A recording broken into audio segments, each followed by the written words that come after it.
Hello, friends. Welcome to Creative Medicine. In this lecture, we will learn about Polycystic kidney disease.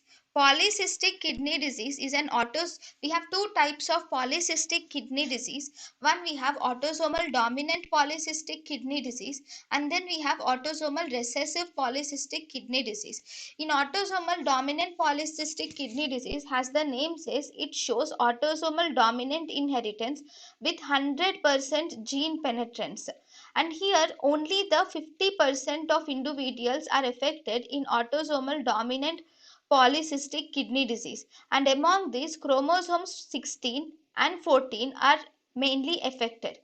This autosomal dominant polycystic kidney disease is usually bilateral, and it is the most important cause of renal failure, which is seen in almost 10 to 15% of the patients who receive dialysis. 10 to 15% of the patients who receive dialysis are actually due to autosomal dominant polycystic kidney disease.